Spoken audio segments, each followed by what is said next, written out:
जय सिया राम, जय श्री घाटी राम। एक बार भगवान श्री कृष्ण पांडवों के बीच बैठे हुए बातों ही बातों में कर्ण की उदारता की चर्चा करने लगे। कहने लगे कि कर्ण बहुत उदार है, कर्ण बहुत दानवीर है। तो ईर्ष्यावश अर्जुन ने कहा कि भगवान, हे मधुसूदन, आप तो जानते हैं कि हमारे भ्राताश्री धर्मराज कितने उदार हैं, कितने दानवीर हैं, फिर भी आप कर्ण की प्रशंसा कर रहे हैं। तो भगवान ने कहा, हाँ अर्जुन, धर्मराज तो धर्मराज ही, किंतु कर्ण तो फिर भी कर्ण है। फिर भगवान ने कहा कि चलो अर्जुन, इस विषय में फिर कभी बात करेंगे, और वहां से चले गए।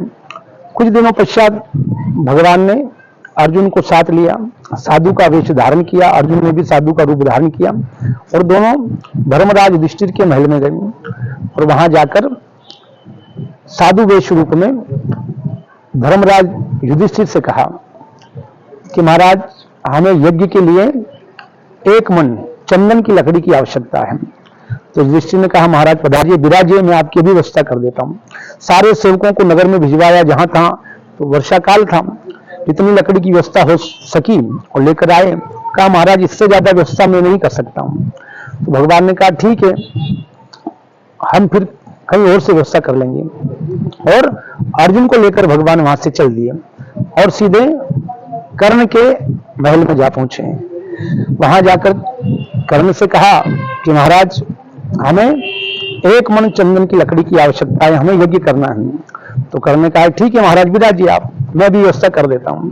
तो कर्ण ने अपने सेवकों को नगर में भेजा। वर्षा काल था, लकड़ी गीली हो चुकी थी सारी नगर की, जितनी लकड़ी की व्यवस्था हुई कर्ण ने कर दी। कहा, महाराज ये इतनी ही व्यवस्था हुई है। तो भगवान साधु वेश रूपी भगवान ने कहा कि हमें एक मन की लकड़ी की आवश्यकता है और यज्ञ करना है। तो कर्ण ने कहा कि महाराज फिर कभी कर दूंगा, कि नहीं, हमें आज ही यज्ञ करना है।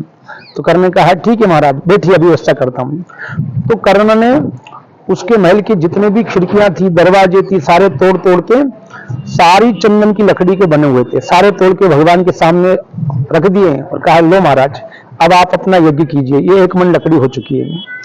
तो भगवान वहां से वो लकड़ी लेकर चल दिए और अर्जुन से कहा कि देखा अर्जुन, युधिष्ठिर उदार हैं, किंतु कर्ण स्वभाव से उदार हैं। कर्ण की उदारता महान है। ये सारी व्यवस्था धर्मराज युधिष्ठिर के महल में भी थी, किंतु उन्हें ये विचार ही नहीं आया कि मेरे महल की खिड़कियां, दरवाजे भी चंदन के बने हुए। किंतु कर्ण ने जैसे ही जाना कि मेरी लकड़ी के बने हुए दरवाजे चंदन